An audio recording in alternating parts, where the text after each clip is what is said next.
Assalamualaikum warahmatullahi wabarakatuh. Perkenalkan, nama saya Farhani Amni Putri dengan NIM 2007509 dari Prodi Pendidikan Kesejahteraan Keluarga Universitas Negeri Padang. Pada video kali ini saya akan menjelaskan karya ilmiah saya yang berjudul Pemanfaatan Limbah Sayur Sawi Pahit atau Brasica juncea di Nagari Pandesike, Kabupaten Tanah Datar menjadi pupuk kompos yang ramah lingkungan. Yang pertama yaitu pada bagian abstrak, penggunaan pestisida dan juga pupuk kimia secara terus-menerus dapat mencemari lingkungan dan juga menimbulkan efek yang merugikan bagi hama non-target. Dilihat dari hasil alam yang berada di Nagari Pandesike, Kecamatan 10 Koto, Kabupaten Tanah Datar, Provinsi Sumatera Barat, banyak petani di sana yang menanam sayur sawi pahit, yang dimana bagian sayur yang tidak layak dipakai banyak terbuang dan tidak dimanfaatkan untuk penggunaan pupuk yang bebas akan bahan kimia, dan tentunya akan membuat para petani sejahtera.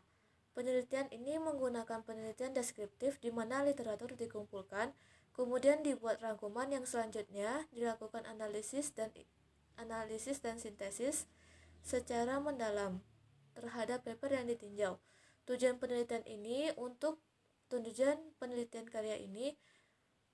penulisan karya ini untuk memberikan edukasi bagaimana memanfaatkan limbah sayur sawi pahit para petani tersebut menjadi suatu barang yang mempunyai keuntungan bagi para petani.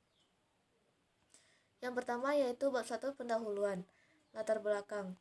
Pandesike merupakan salah satu nagari yang termasuk ke dalam wilayah Kecamatan 10 Koto, Kabupaten Tanah Datar, Provinsi Sumatera Barat.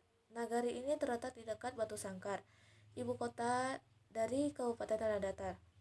Nagari Pandesike juga dikenal sebagai pengrajin tenun yang dimana diapresiasikan oleh pemerintah Republik Indonesia pada gambar mata uang pecahan 5.000 edisi 1999.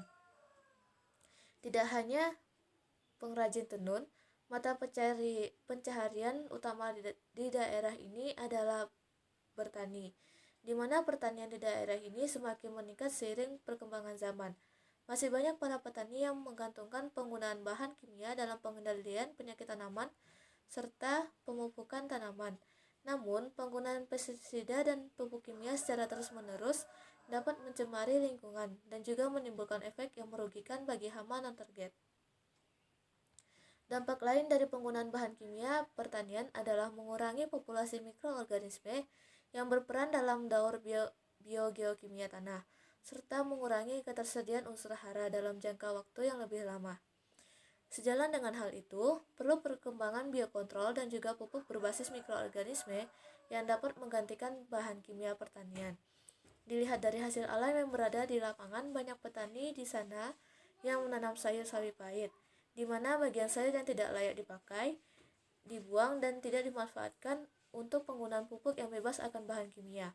Dan tentunya membuat para petani sejahtera karena adanya pengurangan biaya keluar pembelian pupuk untuk tanaman sayuran.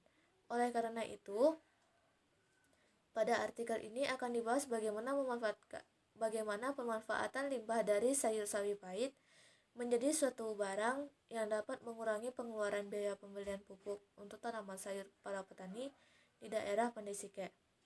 Tujuan dan manfaat. Tujuan penulisan karya ini untuk memberikan edukasi bagaimana pemanfaatan limbah sayur sawi pahit para petani menjadi suatu barang yang mempunyai keuntungan bagi para petani dan tentunya mengurangi anggaran biaya pengeluaran para petani untuk membeli pupuk.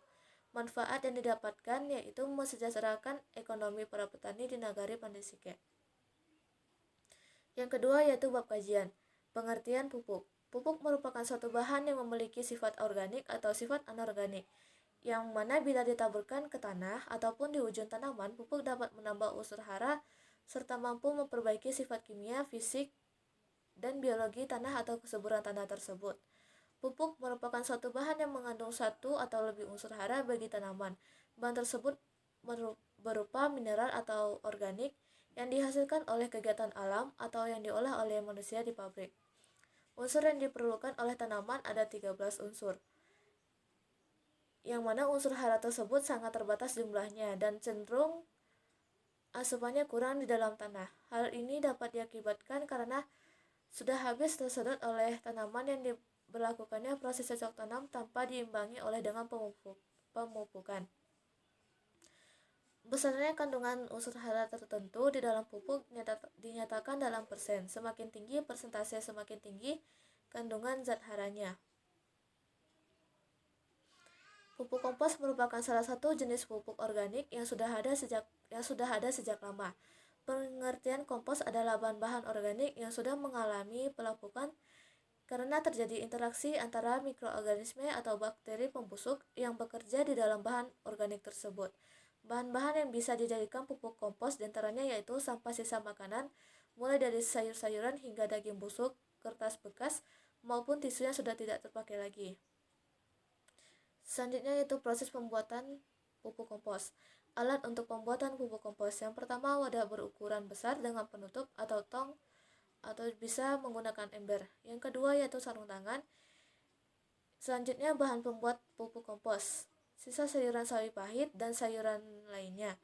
Yang kedua yaitu tanah, yang ketiga air secukupnya, yang keempat arang sekam, yang kelima kapur, dan yang keenam cairan pupuk EM4 sebagai tambahan. Langkah untuk membuat pupuk kompos. Yang pertama, kita siapkan sampah rumah tangga yang akan diolah menjadi pupuk kompos. Yang kedua, pisahkan sampah organik, misalnya sisa makanan atau dedaunan, dengan sampah plastik. Sampah organiklah yang nantinya akan kita gunakan sebagai pupuk kompos. Yang selanjutnya yaitu siapkan wadah berukuran besar untuk membuat pupuk kompos, dan jangan lupa bawa wadah yang harus dilengkapi dengan penutup agar pupuk yang dibuat tidak akan terkontaminasi. Selanjutnya yaitu masukkan tanah secukupnya ke dalam wadah yang telah diisi dengan sampah organik. Ketebalannya bisa disesuaikan dengan wadah dan banyak sampah yang kita gunakan. Selanjutnya yaitu siram permukaan tanah tersebut menggunakan air secukupnya.